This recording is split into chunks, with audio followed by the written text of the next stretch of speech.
program is The Woman, the one-stop shop where you get to understand and find out what makes the woman tick. In the studio with me today is a personality I have for several years followed, modeled after and looked up to. She's been described in a lot of ways by different people as a career politician, as a consultant in the business world, as a mother, as a whole lot of things put together. But I call her the one place where you get to and you find out what makes the woman tick. Join me as I welcome a distinguished senator of the Federal Republic of Nigeria and the person of Senator Nkechi CON. You're welcome to The Woman. Thank you very much. Thank you for having me. I was saying something to myself, but I'm glad I'm able to speak it all loud. Where have you been? You've been quiet for a while. I've been in the home. There's a time for everything. There's a time to be constantly in the public eyes. There's also a time where you have a stock-taking process. I know you in anywhere at all. If you did stock taking, that means we expect a bomb when you hit next time. All right, we look forward to that. But for now, I'd like to know. A lot of people have described you in a lot of ways, just like I mentioned in the intro. But I'm particularly concerned with you as the career politician. I've actually followed you from the House, the State House, the lower house, the upper house, and even up to your governorship aspirants. Tell me, how did you choose politics? Well, I would say that politics chose me because I already had a career. I was a banker. I was in the banking industry, and that's all that I have done all my life. From while I was abroad, I schooled in United Kingdom. I worked in United Kingdom from 1976 to 1986 between schooling and working. And I came back. I did my youth service between 1987 to 88 in International Merchant Bank, IMB. And after that, they hired me on. So I stayed on in the banking industry. I worked in Diamond Bank as a manager. And after that, I also continued in the financial industry. I established my own investment outfit, which was called Libra Investments. Exactly. Everybody in Abuja would know Libra Investments that was located in Aba. I was there. And even while I was still in the bank in those days, I recall I was appointed a member of the Abuja State Economic Advisory Board under NRC when Dr. Gwenayano was the governor. I served in that capacity on that board from 1991 to 1993. So I would say that's why I say that politics chose me. I didn't go into politics because... That's when you began to think about it. Exactly. But before then, all this while, it was my husband of blessed memory that was the flag bearer in politics. And as a wife, I was following him on until after 3 attempts to get into elective position in Nigeria, it didn't work for him. I also established an NGO called Women in Action for Development, WIAFOD. It was an organization specifically meant for women to be groomed into income-generating activity. And by saying that, I saw my limitations as a person, that I could not do all I could do for women alone, except I go into some kind of politics in order to bring on board greater dividends for these women. And I saw in myself that there are a lot of women out there who can do it. Who can do it. So I decided to groom these women, myself inclusive, these women from 1994 to 97 to 2003, when I now felt I was ripe enough. However, in 1998, under the UNCP during the Abuja days, I felt then that I could even govern our state in 1998. And I aspired to be governor of my state in 1998. That's Abia State. Yes, Abia State under UNC. And that actually spurred me on. By 1993, or within 1999 to 1993, I had run for election under a party position, and I was elected into Deputy National Treasurer of All Nigeria's People's Party, ANPP. When you went into politics as a woman, Yeah. we could actually count the number of people who were the same gender with you. Were you not daunted? Because from your story, your husband had tried; it didn't just work out. Yeah. I mean, if a man tried and it didn't work Yeah. out, who am I, a woman? Yeah. You know. Yes. What happened? Definitely, I was daunted. There were a lot of distractions. There were a lot of frustrations. There were some setback. It was something like it was never given to me on a platter of gold.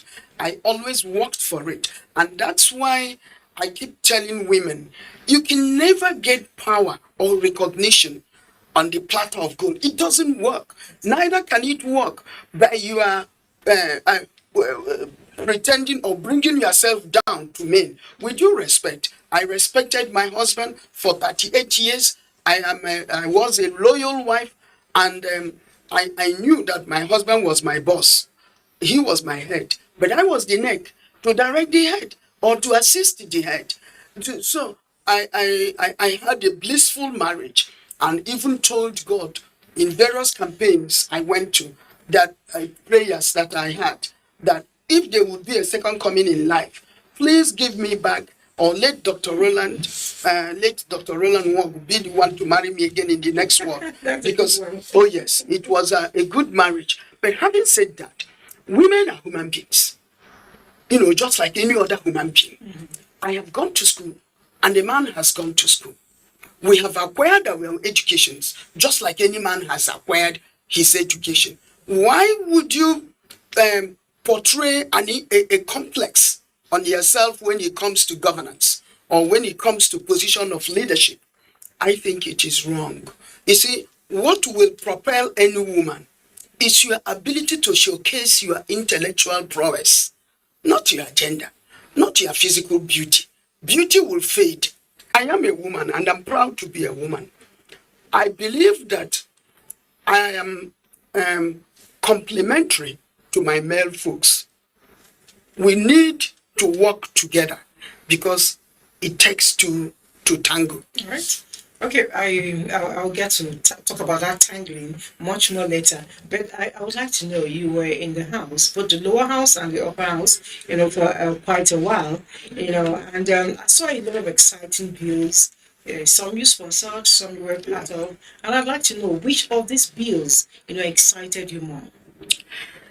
The one bill that excited me, I would say most, I was most excited, was the bill that established the Asset Management Company of Nigeria, called AMCON. Why I'm excited about that bill is that bill gave the banking industry stability.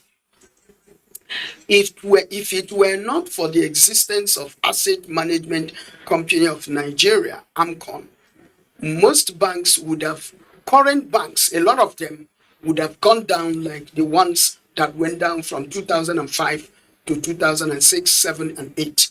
There were over 34 banks that went down, out of business, and they went down with people's depositors' monies up till today. And you know the whole story. But with the existence of AMCON, that bill that I sponsored, at least whatever is, if a bank is in short supply of liquidity or funds, and they have too much bad loans, AMCON is a vehicle that is established to take out some of their toxic loans. They will take it out, pay them a discounted amount. No bank, to the best of my knowledge, will ever fall out of bad loans. That's one bill. There's another bill that I am also excited about that, and it affects my life. It's again in the banking industry. the issue of dormant accounts. Before, when you have a dormant account over a while, the banks can just technically transfer that money and recognize it as income for them, which is not good. Today, there is a law that makes it that even if you leave your account for 10 years, you can come back. All you need to do is reactivation. You reactivate that account and the money will be accessible to you once again. There is also one that we did when I was Senate Committee Chairman on gas. Before now, or before that time, I was Senate Committee Chairman on gas from 2011 to 2015. We didn't have a metering tendency. We didn't have metering. Nigeria relied on the IOCs to tell us how much gas they were metering. And I felt that it was absurd. And it's something that I could not understand how, we will rely on a company that is in joint business with Nigeria. They will be the one to tell you, oh, this is how much we think we have metered, we have extracted associated gas. And I felt it was wrong, and we compelled NNPC to establish metering operations in all the gas locations, and that one is still in place. And finally, there is also a motion that we moved that has to do with dividend rendering on gas on the joint companies. I'm glad that today it has become topical issues where people are saying, where are these dividends? You go into joint partnership with a company up to 10 years. The company is producing, and you are not getting anything. It's on record today that NLNG started from 2015 to make public the dividend that is due to Nigerian government, and it no longer ends on the table of NNPC, which is what we were quarreling with the last government. It no longer ends on the table of NNPC. It goes into the federation account. It is on record. So these are some of the things that I look back and I'm proud of. Yeah. Very exciting. I know the last election, you contested for the gubernatorial position in your state, the state. Yeah. And I'm wondering, what happened? Talk to us about your experience. It's a sad story. It's a sad story, and I would say I was duped. Let me put it, political duping. I was duped. I was, I would say, woman handled. I wouldn't say man handled. And that is why the glory of God parted from that party. When a salt ceases to be its salt, having been in the National Assembly for 12 years, 4 years in the House of Reps, 8 years in the Senate, I felt that I've done some contributions, notable ones, in the legislature. Let me go and make decent contribution in the executive arm of government. I did consultations nationwide, even outside the shores of this country. And I thought that I would be given a level playground. I never asked to be hoisted as a governor. That is what is killing this nation. Hoisting mediocres. The previous, the last governor just did what he did. I don't want to say too much on the national television, but God knows that that was the final death of People's Democratic Party, because they failed. They did not allow people to test their popularities. It was not only in my state, nationwide. Most of you would know better. They took my money. I paid every fees.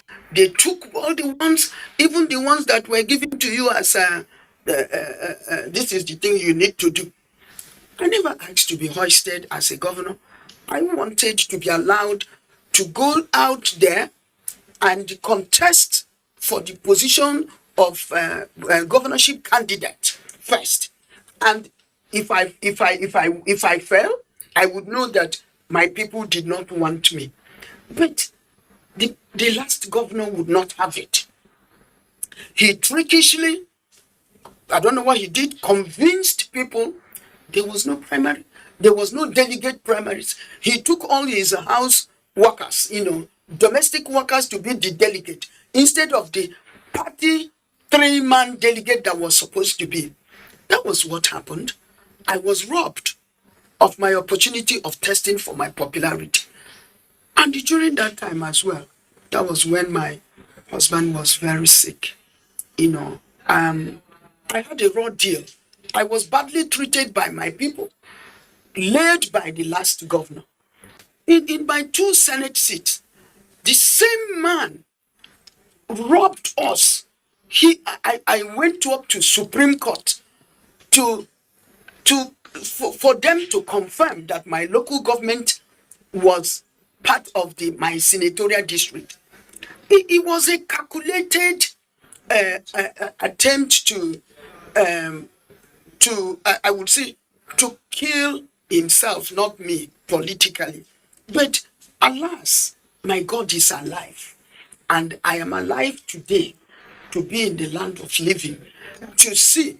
He hoisted, you know who we have in our state. It's not for today I will give that interview. On when we shall talk about the development.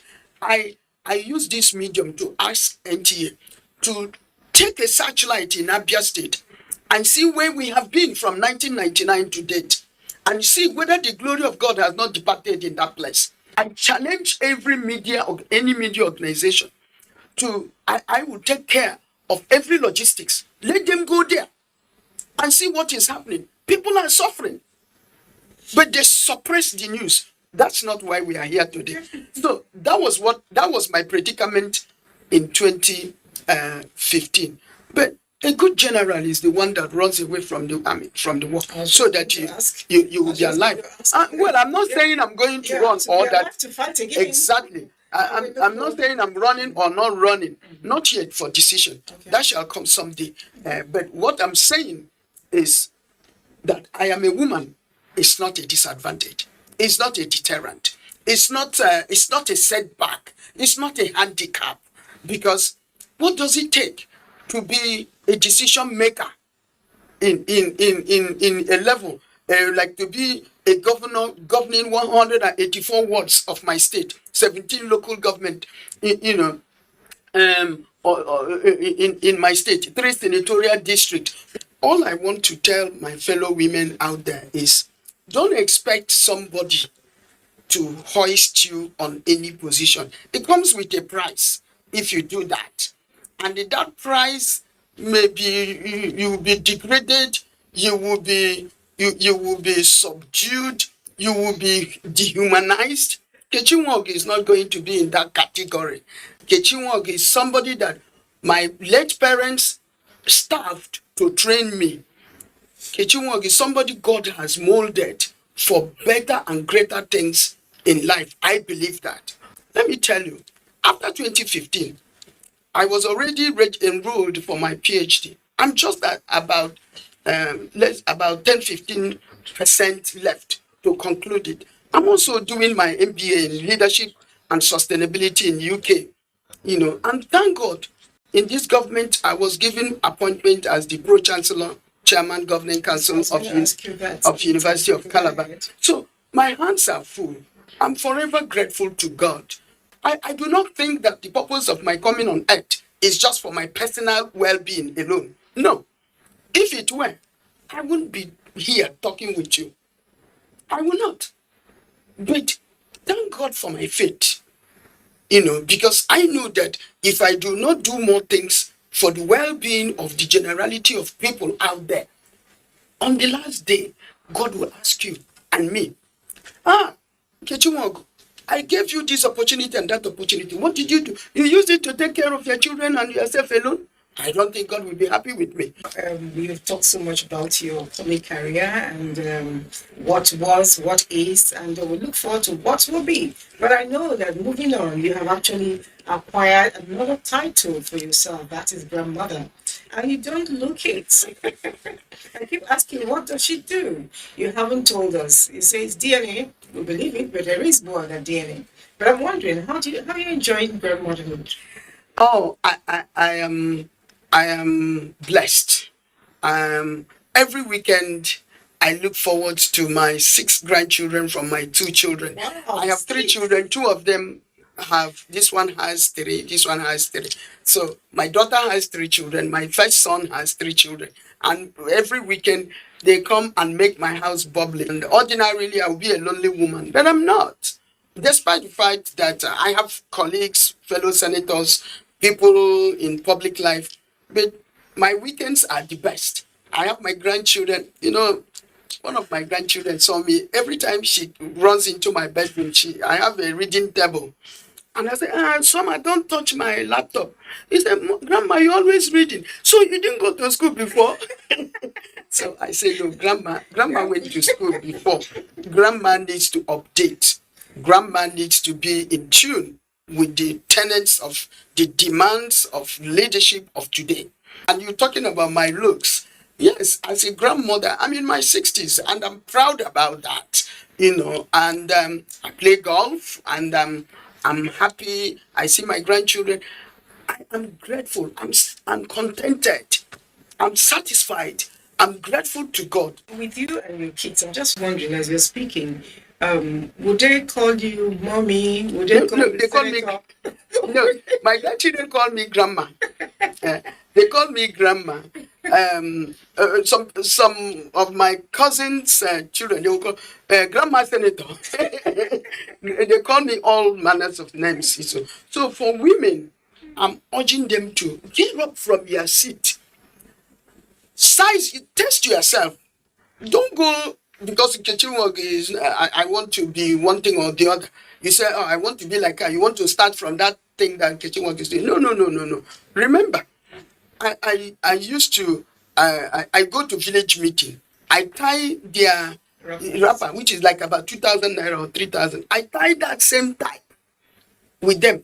In my church, I was an usher for 7 years here in Abuja. And I'm doing it not because in fact, it was because of my presence in the church as an usher that now we have judges being ushers, lawyers being ushers, other people of various positions now being usher. But when I started it in 2003, as a member House of Reps, wearing only black and white, I wore that for many years. I was not wearing my nice raw George silk and all that. Those ones were for like weddings, but for church it was whatever uniform we were wearing on a Sunday. Sure. It's only since my after nice to come to the church and have your senator, usher me in. Usher you, nice. Carry my tray, go round. Because for me, I said to myself, what can I do for God with all these good things He has done for me? So, my dear women, my dear sisters, humility is first thing that will take you to anywhere, and you don't pretend it. You have to be it. You have to be it. It has to be part of you. You have to ask God to give you that spirit of humility, because the men were created first anyway. So before we were made. So no matter how high up we are, we must remember that there is that divine supremacy, superiority. It's been an amazing time with you. Like you said, we never know it all. And each time I speak with you, I learn a whole lot. Thank you for coming. It's my pleasure having me. All right, you heard it from the master herself. And she simply puts it, humility is that you don't have to fake it, you have to be it. And then in being humble, you must grow, step by step to be where you want to be. That's how we wrap it up on today's edition of The Woman. I have been particularly, humbled myself and taught as well by the distinguished senator in the House. Thank you. Keep a date with us again next time. I remain Elizabeth Abai.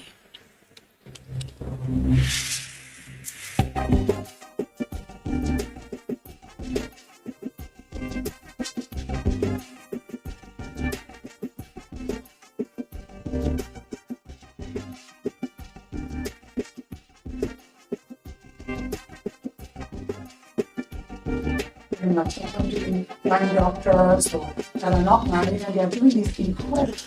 Well, there'll be rounds of things. I think first of all, we have to go back to your writer who very well known for teaching skills.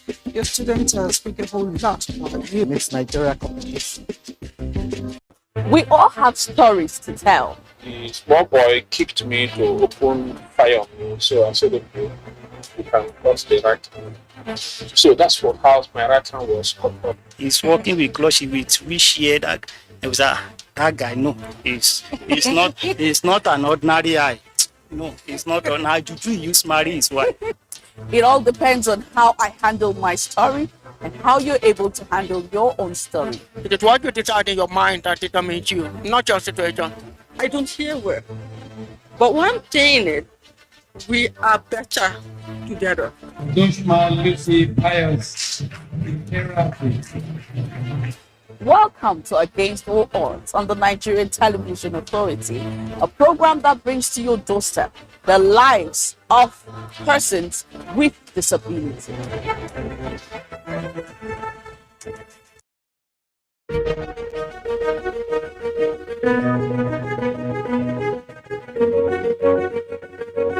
Nigeria is Africa's most populous nation, with cultural and media influence throughout the entire continent. But it's facing a conservation crisis.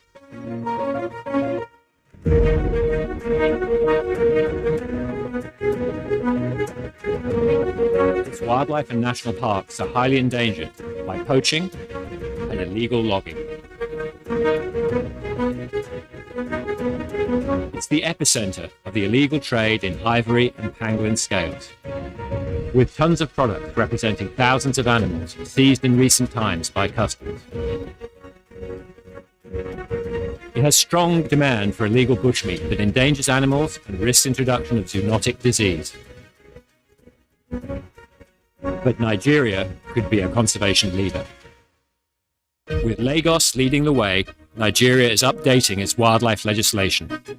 It's improving its wildlife law enforcement, and it's revolutionizing its public awareness. WildAid and its Nigerian partners are launching the largest ever conservation awareness program in Africa to drastically increase coverage of wildlife issues. Working with government agencies, working with the media,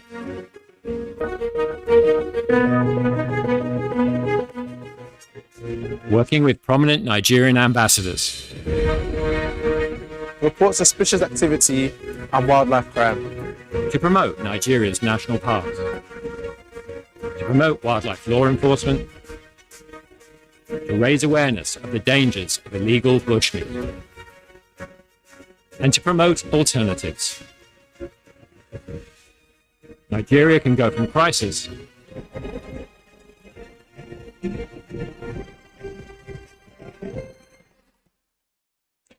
Hello, and here is news update at 11. I am Frama Panyin. The Bayelsa State Police Command has reiterated the command's resolve for zero tolerance on kidnapping, armed robbery and cultism. CP Ben Okolo stated this while parading kidnap syndicate at the state headquarters. Kidnapping and flares in a blue Toyota Corolla car, registration number KJK 225A1. They took the victim to his camp at Sinikri, Oluwase, and released him on 14 July 2022 after collecting 60 million ransom. Issue-based campaign is key to the attainment of credible elections come 2023. This was the line of thought at the Sensitization Forum on Political Broadcasting in Abuja. The event is the first in the series of such ahead of the 2023 general elections.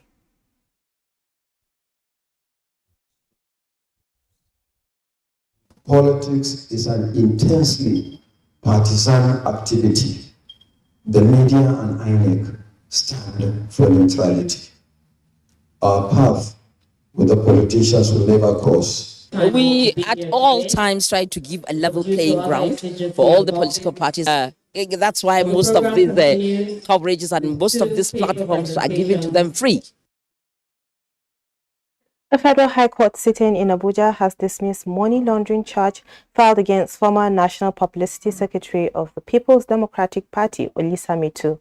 The presiding judge, Justice Emeka Nwite, held that the fresh charge by Economic and Financial Crimes Commission was an abuse of court process.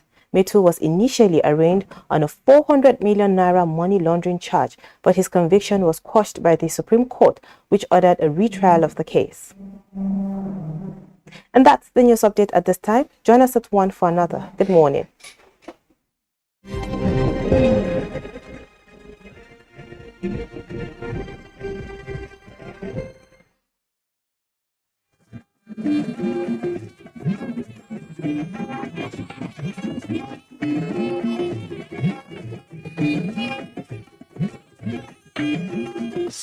This is the network service of the NTA.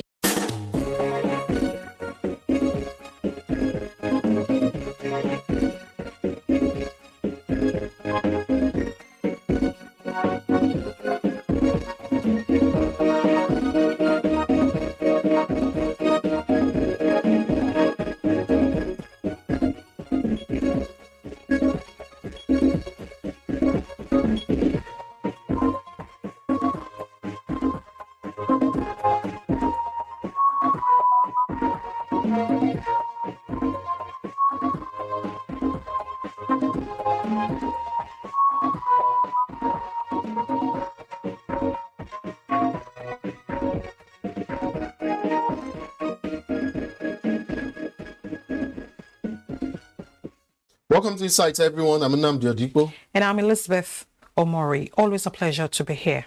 Depending on when you're watching this episode, it is more likely that the Presidential National Assembly electioneering campaigns are already on or just about to kickstart.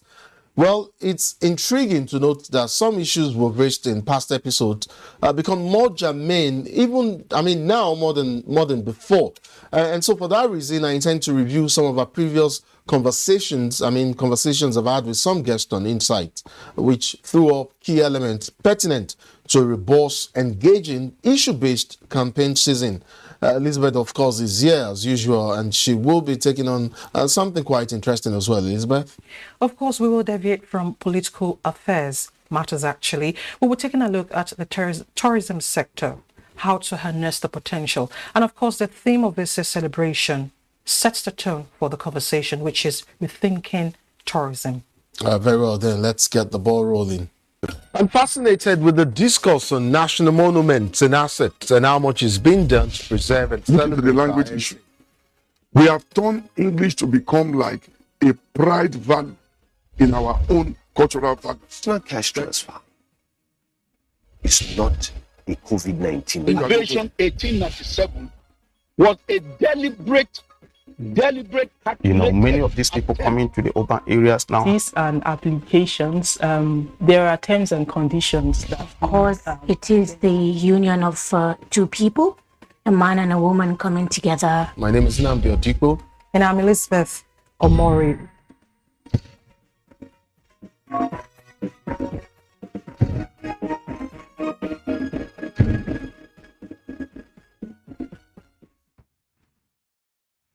Let's open with what the people are saying and expect of candidates as the campaigns begin. In one of our previous episodes, we gleaned from a vox pop that we commissioned that Nigerians are generally more interested in the 2023 elections. They spoke of their expectations, and we rounded off that segment with an insightful conversation with a political economist and democratic development expert. As campaign begins, it's for them to come and tell us what they have for Nigerians. It's not for them to come and insult themselves. I want them to identify the issues plaguing the common Nigerians and to, discuss objectively, how they intend, to deal with those issues. Nigerian problems. Have you identified them? So what are the solutions? When you have problems, what are the likely solutions to those problems? You itemize it so that we know that you are coming with a solution. I can say by next year or next week, I'll buy a Mercedes-Benz for everybody resident in Abuja. It's a simple, police will not arrest me for making a statement. I have a right of speech. Is that not so? I can say I would next week I will buy Mercedes Benz 450L for everybody resident in Abuja. That's what the people are doing. Anybody can make that statement. So if they are sincere, they should tell us how they want to buy the Mercedes. Where is the money? Do you have the money in the bank? How did you get the money? We need a new Nigeria, how they can improve what the youth solve their problems. In fact, unemployment level, even not to go to school. There was this slide that's on school. It's affecting the youth. Many youths are just lavishing. Yeah, issue of insecurity, fear of kidnapping, and the rest of them. They should try and, as much as possible, also to work on that. I want to educate the politicians. They should understand that running an election is equivalent to what? A job application. What I just have to say is that they should just try and stop fighting, and they just focus on PDP should focus on PDP and APC should focus on APC, and they should try and make Nigeria a better place because youth are suffering. Well, it's not just the PDP or the APC. I mean, it goes for all of the parties.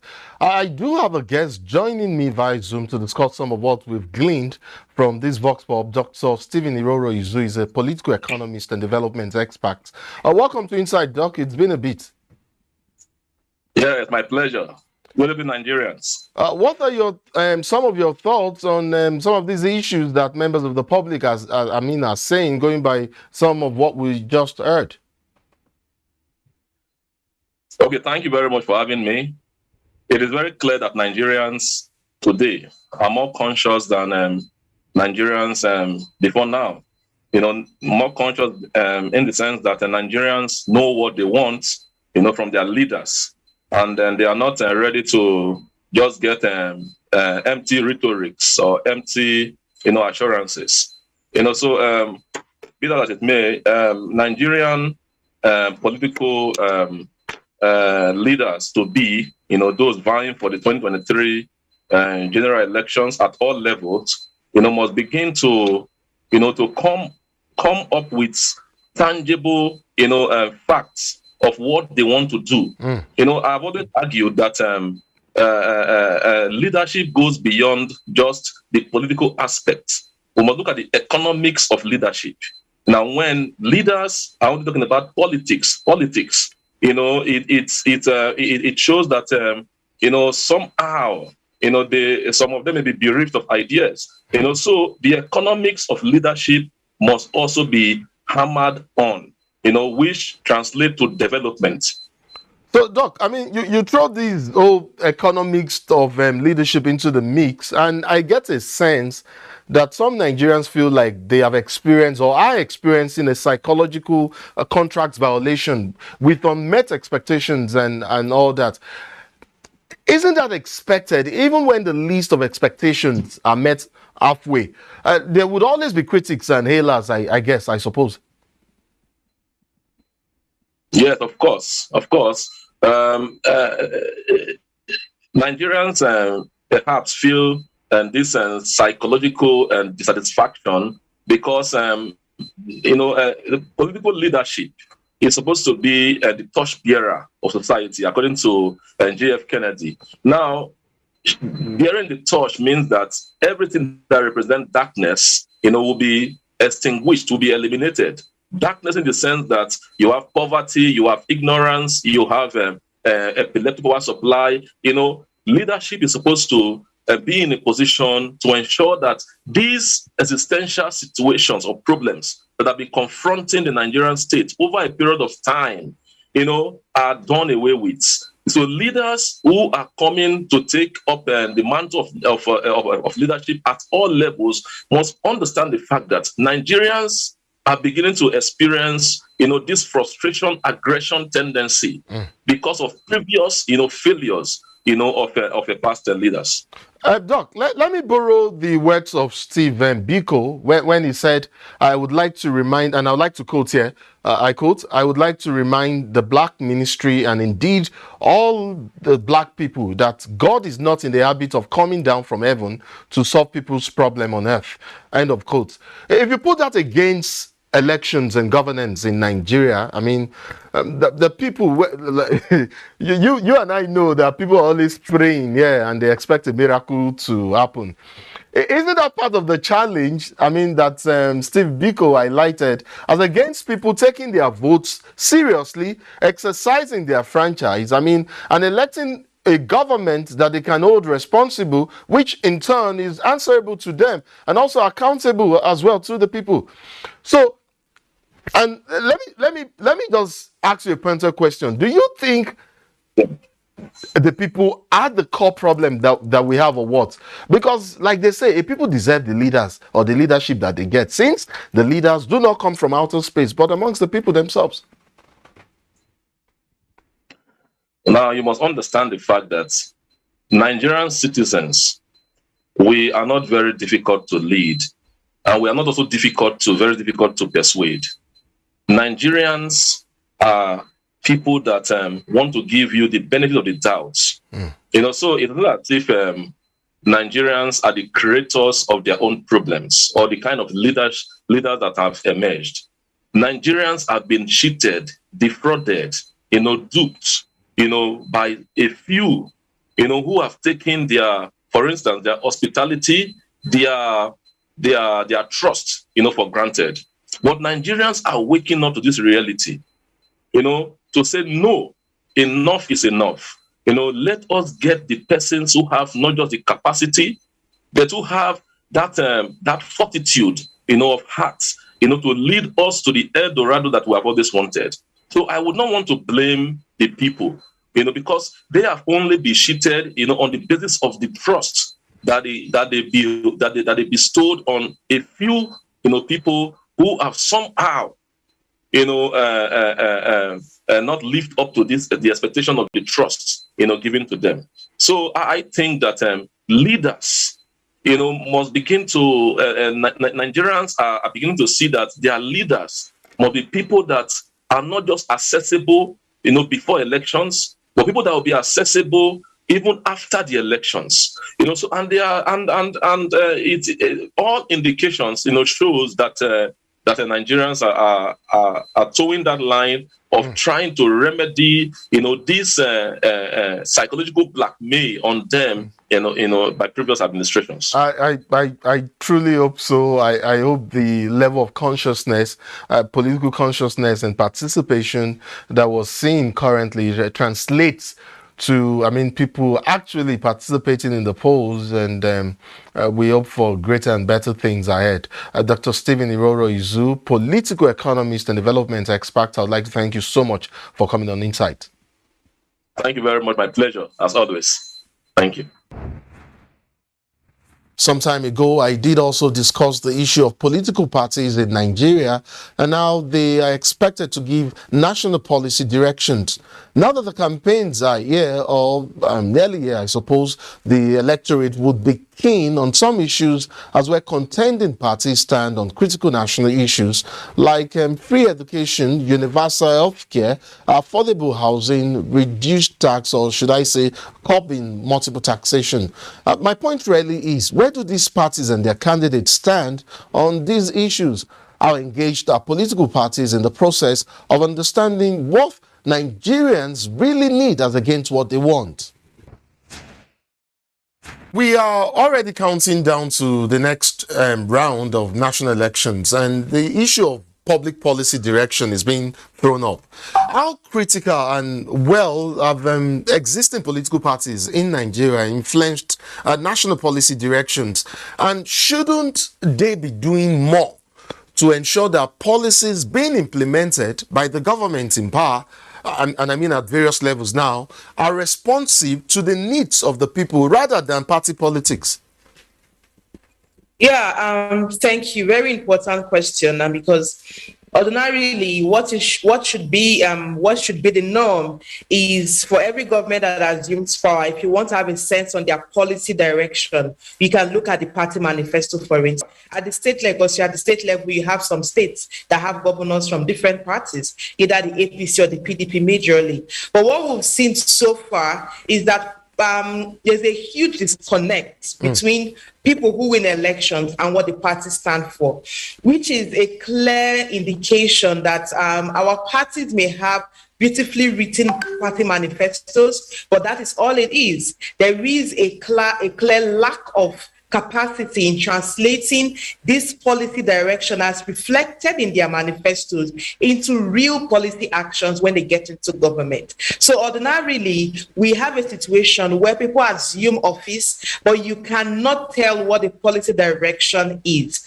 At the point you think, oh, you have a sense on what this party wants to do, but by the time they are in 1 year, 2 years after, you really cannot say what exactly is going on. There's a lot of how an ad hoc approach to issues. By the time you have ad hoc approach to issues, you cannot have a foundation, a foundational policy framework to guide those actions that will be taken. And that is where we are currently.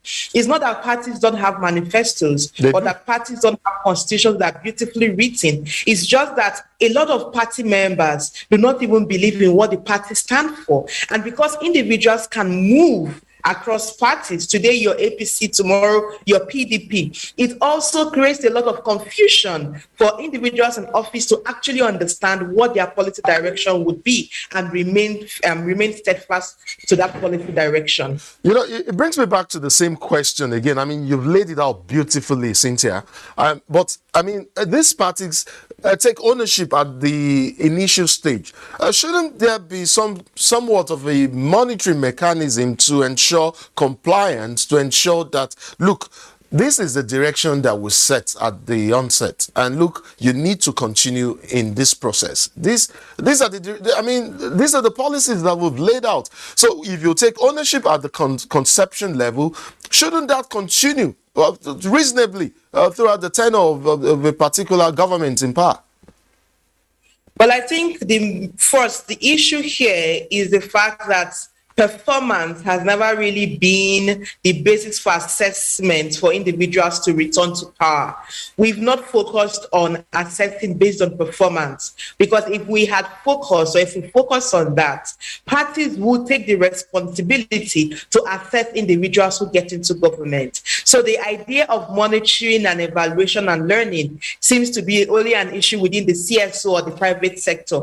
Parties do not think they need to assess their performance in government, because we've not yet had a democracy that is based on, or rather an electoral process that is based on individuals electing leaders based on their capacity and the performance in office. So why is there a major challenge? Let's look at the basic things that happen. People win elections, and once they win elections, the political parties go back to politicking. So it's almost as if parties focus on just winning elections, not necessarily on governance. Political parties in Nigeria are yet to understand that they are an important institution in our democracy.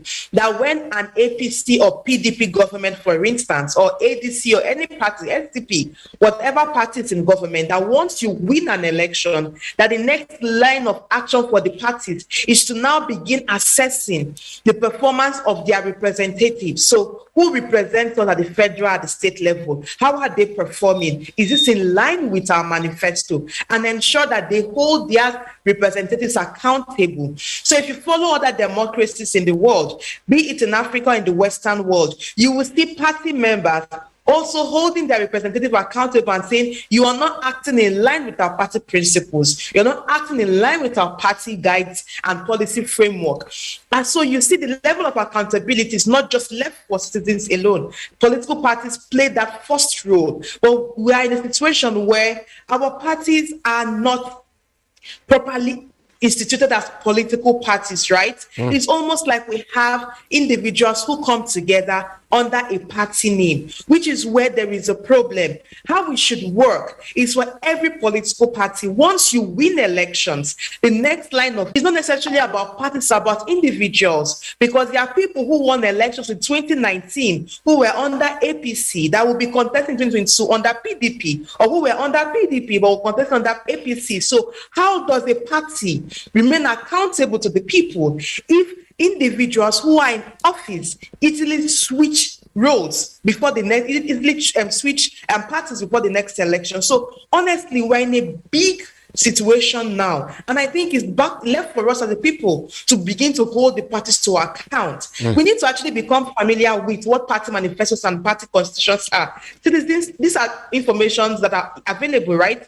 INEC has on its website the constitution and manifesto of every registered party. We need to actually start downloading this document and reading it. Let's hold these parties accountable. We are currently led by an APC government. If you read their manifesto, you will be surprised that what is in the manifesto, if you read it, you would have so much hope. But when you look at the reality, it's not what it is. If you go to states governed by the PDP, you read the manifesto, you would have so much hope. But when you look at the states, the quality of governance, you'd be at a loss. So you see, what we currently have is that our democracy, yes, it may still be a young democracy, but we should not use that as an excuse, right? Let's begin to get things right.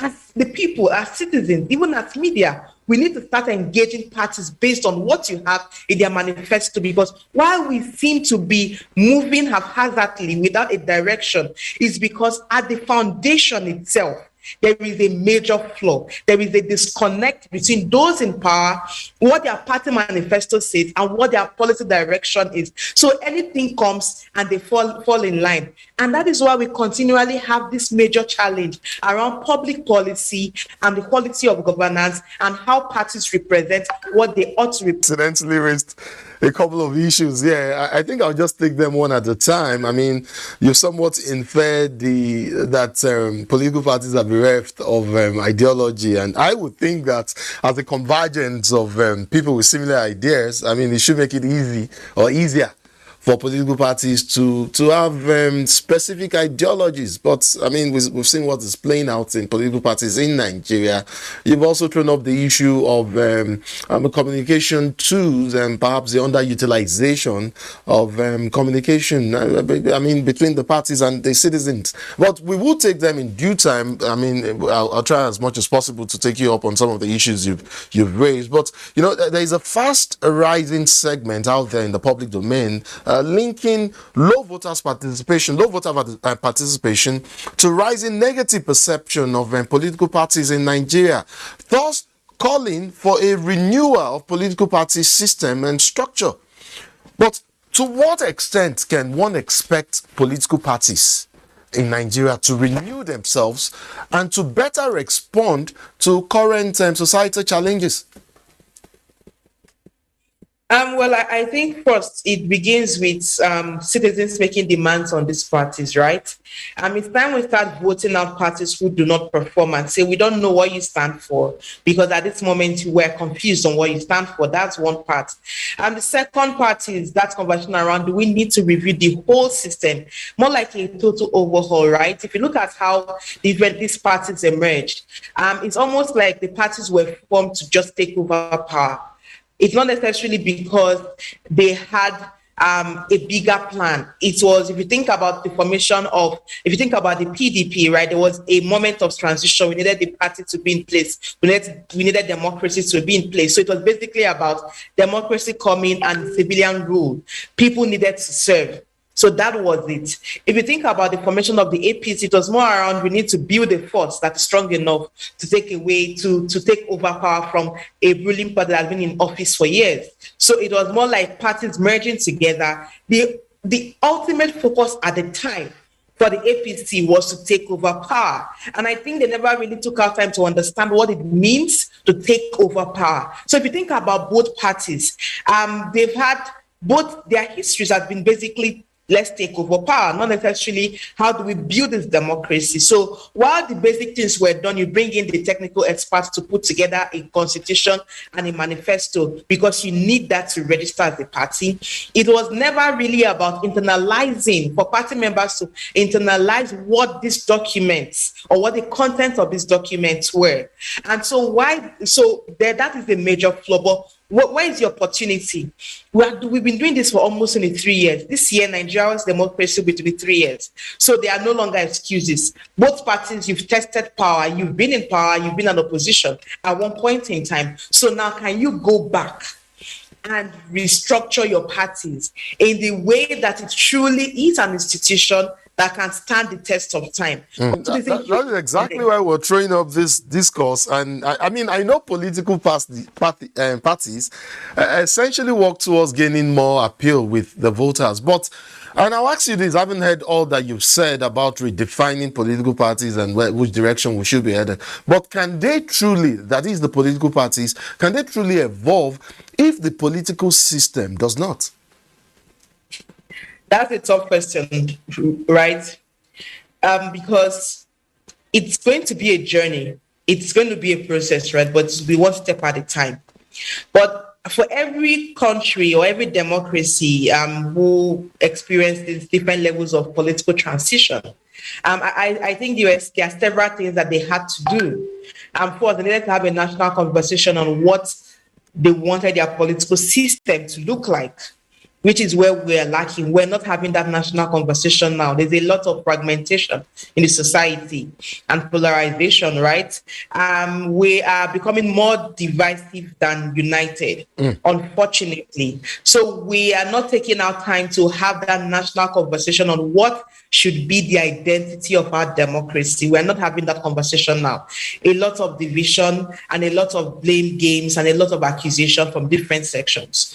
So that is where there's a major challenge, meaning that, and I'm asking myself, are Nigerians ready for that transition into something that looks more like a democratic dispensation? Because we're not yet there. We're in the journey. We're on the journey. The second part. Yes, please continue. Go ahead. Yeah, please go ahead.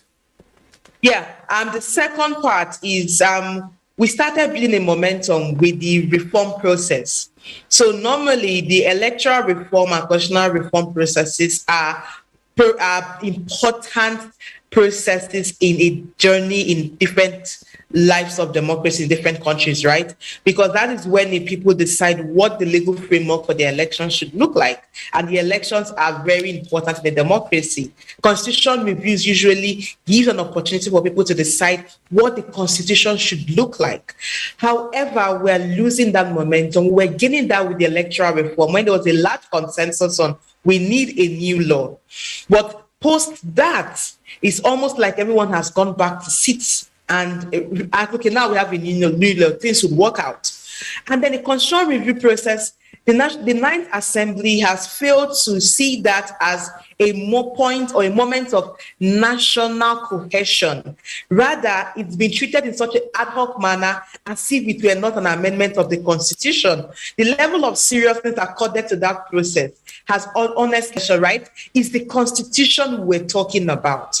But it's been handled as if it's just one ordinary legislation. So a lot of people do not even know we are undergoing constitutional review at the moment. Actually, we are, and it's been pushed to the states now for concurrent. It's been pushed to the states, yes. If you're not in the media, or if you're not engaging in this space, you wouldn't know. The past 2 weeks, I was in Sokoto and Lagos, and it's almost like we're telling people these bills are coming to the state. Can you get your state assemblies to vote on this? And most of them were like, oh, we did not know this was happening. So we're losing another moment because this should be a moment for us to decide. I get what you mean completely, Cynthia. You know, I had a rather interesting, quite intriguing conversation sometime last week with a political analyst on our concept of democracy and the alternatives to democracy. I actually threw up the issue of epistocracy. I'm sure you know, or you've heard of that you know of that term. And as an alternative now to democracy, where only politically conscious people, citizens now, or voters, I would say, should participate in the electoral process. But that's another conversation for another time. Maybe it's something you and I would talk about another time. But, let me ask you another question regarding another growing argument on redefining the role of the basic political actors. Do you really think that is that necessarily true? And isn't it possible to have some elected part-time representatives at some level of governance and government while having other jobs? Wouldn't that make it more possible to have the average citizen and not only the full-fledged politicians integrated into the political decision-making process?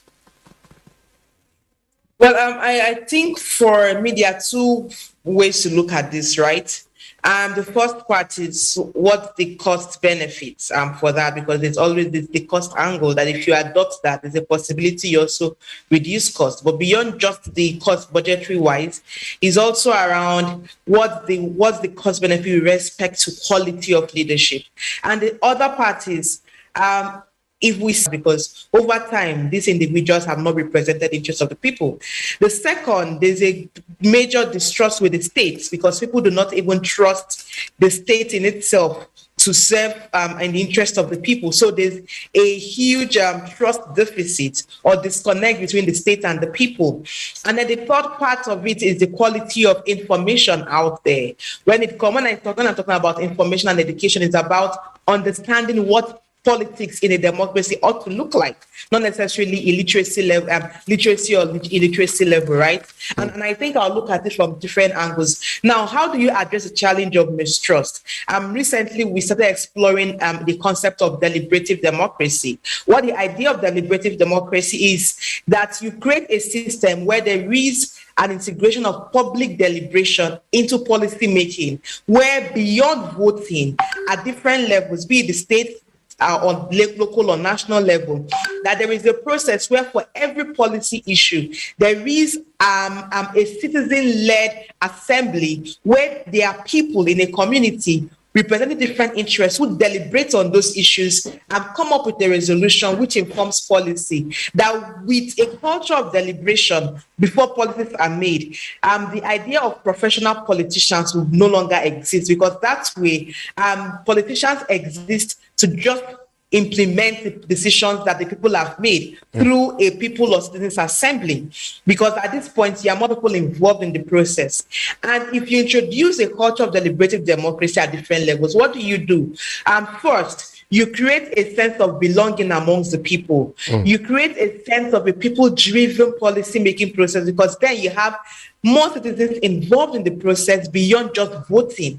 And then third, you give citizens a sense of accountability and responsibility, in a sense that first, we know we vote you in, but we are part of the government and we hold you accountable if you do not represent our needs based on what you deliberated on.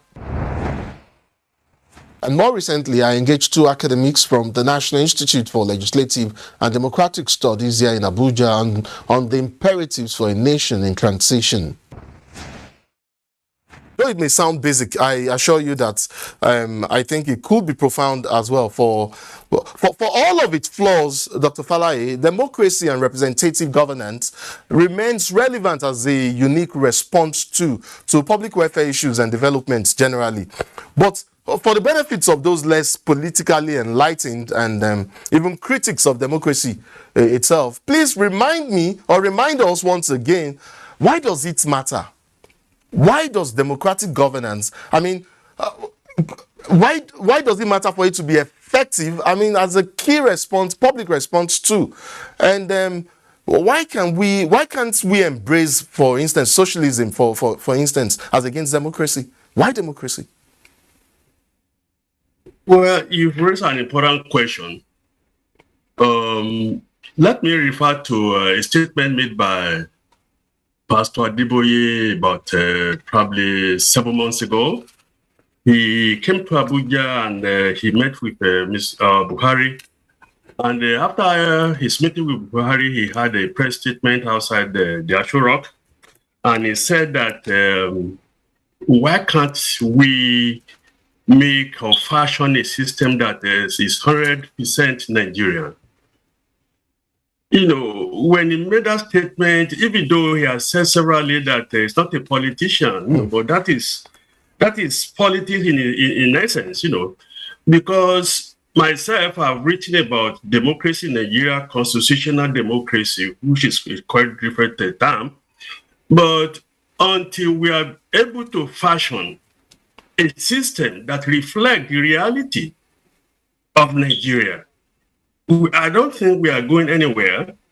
If you look at other countries, you cannot import any system to your country without, adjusting it to the environment of your society. It is impossible to import a system from a foreign land and just impose it on yourself or on someone else.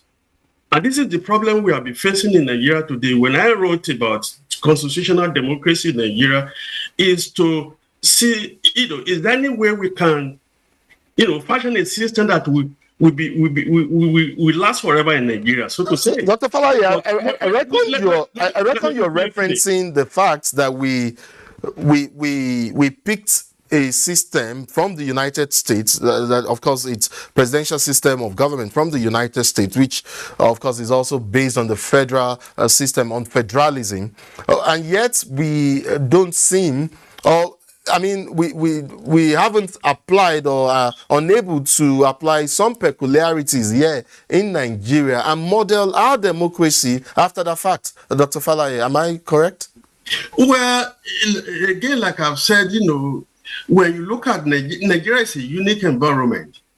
It's a pluralistic society with maybe 500 ethnic groups or even more, according to the anthropologists. But when you have a system like that, it's very difficult. What is democratic politics anyway is the distribution of advantages and disadvantages. And when you have in the Nigerian context, you have a permanent majority group and permanent minority group. How do you share, the resources in the country? And that is a problem in a democratic society. According to constitutional democracy, a zero-sum game democratic system in a pluralistic society, let me quote Liphart, he says fallacious. That is the word he used. That is, it's unrealistic. We have to come up with a system that will reflect the reality of that society. I argue it. American democracy is not ideal for Nigeria. It's not. It's too expensive. It's too cumbersome. You cannot. Let's quickly bring in Dr. Ade Remy here. Of course, I know you've listened to Dr. Falaye. I'd like for you to jump in here. But in responding to, the issues we've raised, can you also just add to that? Is it possible? Well, it would seem that Dr. Falaye has implied that equity may not be truly possible in a constitutional democracy. Well, I think to begin, democracy is a form of government that is probably and should be the only game in town for now, for many reasons. And the first reason is that democracy is probably the only form of government that speaks directly to the human nature. The basic instinct to participate, to be heard, to take control of your or at least have a modicum of control of what happens to you in your society and all. It's only guaranteed under, democratic setting. Now, we need to be very careful, and be clear in the nuances of what we're talking about. True. Democracy as a form of government is also varied. There's not just one brand of democracy. You spoke of socialism. There's social democracy. There's constitutional democracy, like Dr. Falaye says. There's representative, a whole lot of democracy in your citizenry and the levels of their participation as well. Being a relatively young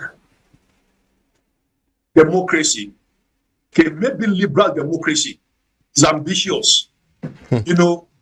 By all means, that is the point we must gravitate towards. We can't start and have a liberal democracy in 10, 20, 30 years. But that is where we want to get to. Now, the second layer, that has come up in this conversation is a form of democratic governance, whether parliamentary or presidential. That is the one we, again, try to be an avatar of the US, in a presidential, and that is the one I believe Dr. Falaye is alluding to, that is expensive, compared with the parliamentary system, for instance. So it's layers of comparisons we're talking about. But I think that, yes, I agree that we have to find what works best for Nigeria, but that has the basic elements, of democratic governance, inclusion, participation, transparency, freedom. All of those must be in whatever system we adopt, and then we calibrate to fit our own context, and our history and our political experience. So that is what I think works best. But there's no doubt, that democracy is the game that we must play. We shouldn't be in a rush. We're still developing the ancillary institutions that will pop up our democracy and make it functional. And, I think we've been a bit of a haste. We need to work as in other times, but these things take time. And we're going to get better. Elizabeth Omori is up next. In the global economy, tourism is one of the most noticeable and growing sectors. This sector plays an important role in boosting a nation's economy. Increase in tourism flow provides employment opportunities. In some parts of the world, the tourism sector is the engine of economic development. International tourism has become increasingly important in several nations around the globe. A World Tourism Organization report indicates that in 2018, international tourists spend $1.3 billion per day, and in total $462 billion in the year 2001 only. In most developing countries, the revenue from tourism is considered as a substitute for export earnings. How has the sector been contributing to the gross domestic product? What impact has it made in solving socio-economic problems? And how has the sector been able to promote the Nigerian brand? These are some of the questions my guest who joins us via Zoom, Ikechi Uko, a tourism development expert and organizer at Kwaba African Tourism Market, will answer on this segment. Thank you so much for joining us on the program. Thank you. Thank you for the opportunity. Thank you so much. All right, this year's celebration of the World Tourism Day is tagged Rethinking Tourism. It sends a lot of signals since the emergence of COVID-19. It's a very important day because the Nigerian initiated that day. So for this year's event, it normally has a theme every year, and for this year is Rethinking Tourism. And it's based on the fact that in the last 2 years, well, in 2020, tourism suffered the most among all sectors in the world because there was no movement. Without movement, there is no tourism. And in 2020, all of us were jobless, practically jobless. And 2021, things started improving. So in 2022, we need to rethink what we know about tourism. The paradigms have shifted, the demographics have changed, the business model is different from what it used to be. So we need to rethink it. We need to go back to the beginning and lay a new template for tourism. So for Nigeria, it is very, very important because we have been an outbound market all the way till 2019. In 2020, 2021, we started doing a little bit of domestic tourism and some bit of inbound. So we need to redraw the map, design a completely new template for tourism in Nigeria. So the theme, Rethinking Tourism, is very, very apt, is very, very relevant for Nigeria. For the professionals, this is the first time some of us are earning money in 24 months. So we need to rethink tourism. We have to rethink tourism. You know, when we talk about tourism, it's more than sightseeing, export, transportation, cultural integration. They're all together. But taxations, insecurity and cross-border regulations are some of the challenges confronting the sector. How have we been tackling them over the years? Okay, I'll take it one after the other. Taxation. The hoteliers complain about multiple taxation. As at yesterday, the hoteliers, had to meet the governor of Imo State and said, look, we're trying to close our hotels. We have not made business. With sit at home on Mondays, with so many insecurity issues, how are we supposed to make the money to pay the charges that we are being given? The governor promised them that, okay, we are going to pull back a little bit and allow you to recover. Multiple taxation is a good domestic tourism. We had a place in Kaduna called Kajuru Castle. Fantastic place. All of us wanted to take tourists there. Tourists want to come there, but we can't go to Kajuru. There are so many places in Nigeria that we can only do tours in small places, some parts of Abuja, some parts of Lagos, Akwa Ibom, Cross River State, to some extent, Osun, Ogun State. So the normal cross-border tours we do is difficult. I was in Plateau State last week because Nine Hotels, the government agency, they invited us to go and do hiking. To do the hiking, we have to take Nigerian Army, civilian JTF, NCSDC, Nigerian police. We had a platoon escorting us to just go and do 4-kilometer hiking in Bachita. And I think these are some of the problems that we have in Nigeria. Insecurity is a big problem for domestic tourism. Even the land trips to Benin became difficult. Even the land trips to Ghana, until last month, August, we couldn't do that. And also you have blame it all on COVID and hope that... It's interesting to know of the sector. The biggest tour operator, travel agent out of Nigeria, grossed 120 billion naira in the last 12 months. Positive thing is happening. All our hotels in Abuja are full.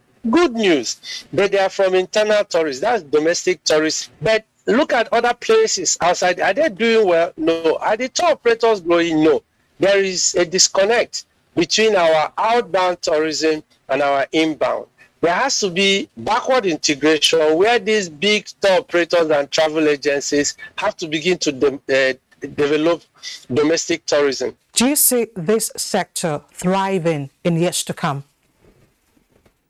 Tourism is the lowest hanging fruit and it works in short moments. Okay. Calabar Carnival comes on, we can plan it within 3 months and you get 1 million people into Calabar. 1 million people spending just $200. That's a lot of money in an environment.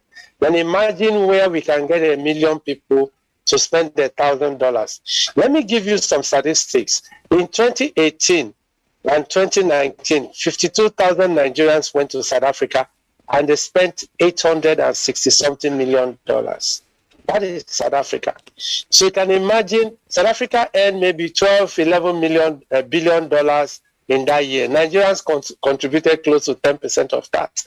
And we had just 52,000 people that went there, or 59,000. So imagine if we can get 500,000 people into Nigeria who spend $1,000. All our export problems will be solved. America, which is the richest nation in the world, depends a lot on tourism traffic. Now they are doing 60% domestic, but there was a time most of them depended on international travelers. If you take the top 20 economies in the world, probably 15 or 13 of them are dependent on tourism. France has a population of less than 76 million people, and they get close to 80-something million tourists every year. So they get one tourist more than their population. They get like one French person to 1.4 or 1.5 tourists in a year. That's a lot of money people go to spend in France.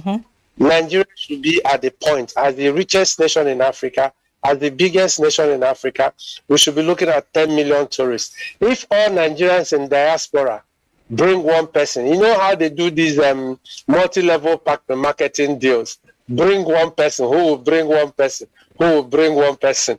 Imagine if we do that in tourism. Now, we bring one person, who brings another person, who brings another person. And we have the capacity. Nigerians in diaspora, if they bring just one person to visit Nigeria a year, we'll be loaning money to other countries. Our sovereign wealth will be very rich. So tourism is not difficult to do.